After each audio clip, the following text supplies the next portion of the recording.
want to go. So you grew up in Brazil, Yeah. and when did you first meet the Cabrini sisters? Can you tell us about that? Was probably in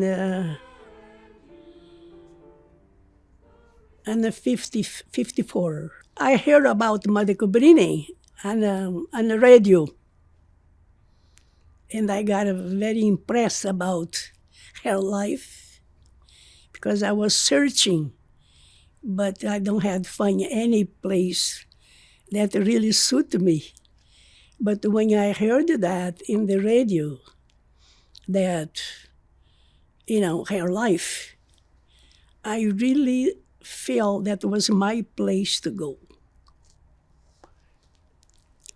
And tell me. You told me earlier, you were working when this happened. What? Tell me. Yes, I was working. Look like helping the church, half time in the work, part time, and my family. My mother was very happy, but my father don't want me to come. Tell me about that. And I have to wait about a year after that,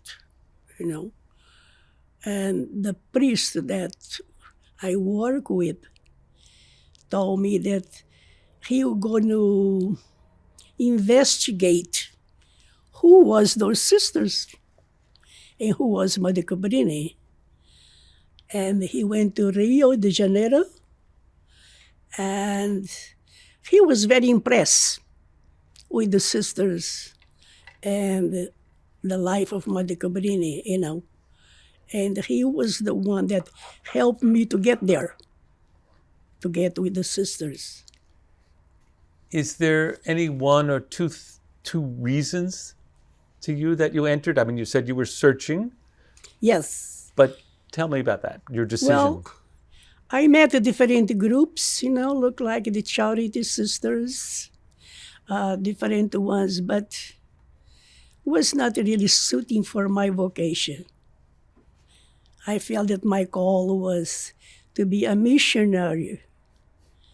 And that's what impressed me when I find out Mother Cabrini was a missionary sister of the Sacred Heart. And that was, for me, that's it. What did you, in your head, what was Cabrini's charism at that point in your life? Did you know? Well, the priest, the Monsignor, when he went to Rio, he met the sisters. And he had a long talk with them, And he felt that was the charisma that I should go to. And, like I say, I felt that missionary sisters of the Sacred Heart, that was for me. So now, in your life today, how do you think about that charism? Well, I feel that I have made the right choice. I have been in the order for 62 years, and I don't have any regret. If I have to do all over again, I do. I would like to be able to say that about my life when the time comes, okay? And so, but this life involves living in community. Tell me about that. From the first day that I entered, look, I have been all different communities, different countries. And each time you change, there is something that you have to give in, You take in and you give in. And this is, I think, is the most I could explain about the community life. Is it all prayer or all work? Or? Work, prayer, maybe stay up all night, maybe many times. Look like I was a nurse also, and I have to be on call Look like I don't know what time of the day or the night they call me. The night, because I work during the day. But I was on call during the night. And sometime I have been called twice, 3 times for emergency, you know. And was no way for me to grow. Say, life is not the same every day. And you have to adapt to the situation. So you talked a little bit about healthcare. So how does your role as a Cabrini sister fit with your life as a nurse? Well, I always was thinking about, because even with the priest, we take care of the sick that they call St. Paul's communities. That is a people that don't have any help, don't have a family, and we sometimes spend even the night with them. That was when I was home. Okay. Sometimes we have to spend the whole night, and we have to help to provide the medical, the food, the spiritual for them. So and that was was not working in healthcare, but was healthcare. And when they asked me to go, I was a little skeptical because the language, I have just come to this country. But with the grace of God, I did. Is there any way did you have to pray for help with the language? What did you do? Yes, yeah, we have help, yeah. Mm-hmm, yeah. And the sisters was very supportive. And that's make lots of difference. So you overcame the language barrier. Yes. Well, some. Oh, very good. So, could you tell me a little bit about the places you worked and the kinds of work you did, the healthcare? Okay. When I first came to the United States, it was in New York. I was here 3 years. I work with the patients, especially the poor, because we have all these project houses in front of the hospital. And most of the patients was from the project. And I was telling Lucy that I'm very fortunate that all my religious life, I have been working in a poor area with the immigrants during the revolution in Cuba, that I was in New York. We have all the immigrants from Cuba. Look like doctors with their wives. And they could not do the work, look like the doctor. They have to become interns. And the wife was cleaning the house. And I felt that I was a support to them, to encourage them that life change. Because look like many of them, they finish. They went to school, they worked in a hospital, and they were able to get their license and become a full-time doctor. So you said it was more than just taking care of their physical needs. Mm-hmm. So and you said that you're good at helping people, at listening and counseling. Why do you think people are willing to talk to you, or why do people talk to you? Why I'm willing to help them? No, why do you think they're willing to talk to you? Why, what comes together? Oh, because, we become friends right away, okay? I saw their need, and they have their trust that I could help them. Even was sometime not much, but you know, and that happy in New York, happy in Chicago, working with the immigrants from Mexico.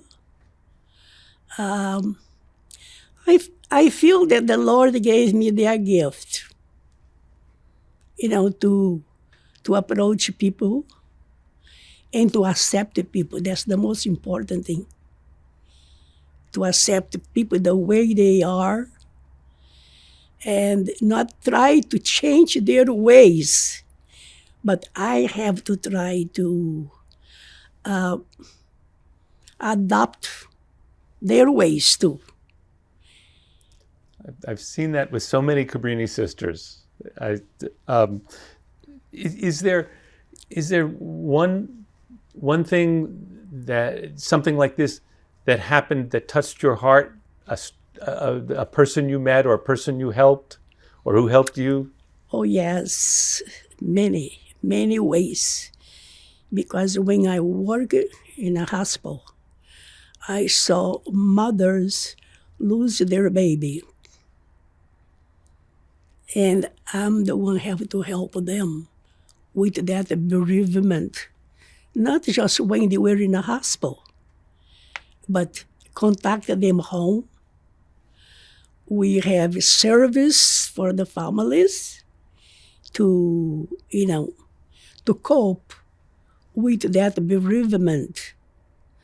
Many times I attended the funerals, not just the babies, but the adults, different time, to see where they are, how much they need, where they are with their bereavement, and how much they need. And that was something that has really touched my heart, because if I have a mother lost her baby, maybe it was the first one, and maybe it was in the middle of the night or 2 o'clock in the morning. When I go back home, I have that in my heart that look like what else I could do for this family, or for the father and the mother and the grandmother, everybody. And those was situations, people that was with HIV, that they need a lot of support in their families. And there are many different situations, a suicidal. This is the hard one, that really touched me and say how fortunate I am, or work with the mentally ill, which I did. Say how fortunate I am that, I don't have those situations. Not because I'm better than them, no, but because it's a gift from God. This is beautiful. Do you consider you have a ministry now? My ministry here now is prayer. Be present to the sisters, and I do some little work, some handwork to keep me busy. You never stop being busy. No, I think not. Yes. Yeah, and after I was doing nursing, they asked me to go to the pastoral ministry, and this is the one that really make you more close to the people, because you have more time, and I have to go to school for that. Work in a state mental hospital, because I was taking both general hospital and mental hospital, which was, took a lot of me, because Many times I want to quit because it was so hard to work with those mentally patients from the state hospital. But my supervisor was so good that say, "You come back tomorrow. You come back tomorrow," and I did. You know, I think it's through prayer. That's the way we discern. And thank God I'm still here today. This is very good. This is what Cabrini taught. Yes. So, if you think about your life as an MSC, your work for the Sacred Heart, what do you think has been for you, not for somebody else, but for you, most fulfilling? I feel very fortunate that from the time that I came to the United States, I have been working with immigrants and the poor. Always have been a poor mission that, New York, we have a Columbus Hospital was upper class, Cabrini was lower class. And I feel very fortunate to be with them. Chicago was the same thing. And I just feel blessed. This is good. So, I wonder if a young woman came to you now, and what advice would you give her about the religious life or about the MSCs? Is give in and take. And the charisma, I think that's the main point. And the constitution of our order, is MSC. Yeah. And I feel that if it was for me to do all over again, I was ready to do. And have to tell them the truth. It's not just roses. There are thorns too. But you have to learn how to take both. Pick up the roses and let the thorns in. It's not an easy, look, people say job, work in a healthcare, because I think you have to feel in order for you to do the work. Because if you don't love their profession, I say a gift. If you don't love that, don't stay in because you don't go do a good job. You have to love people and you have to love sick people. Work with sick people and healthy people, which employees need you too. You have to work with the employees. That way they could do better job. That's mean the whole world for me. That's what I chose. Okay? That's what I chose. And I'm happy. I am satisfied. It's not because, I don't make a mistake. I did many times. But there's a part of life to make a mistake. But you have to love what you do. Because if you don't love what you do, you're never going to do right. You're never going to help people. You have to have that inside in your heart in order for you to give. And in order for you to give, you have to love. You have to love yourself, first of all. Okay? Have to love yourself and get to know yourself. What is my gift? How I'm going to pursue this gift that God gave to me. And one thing is prayer. Prayer is talk to God. I don't know what your religion, but that's not matter who you are, because pray.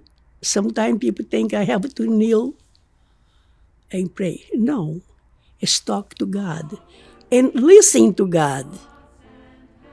See what He tell you, and He tell us. You know, did I answer your question? Yes, you did. Okay. Good job. She did.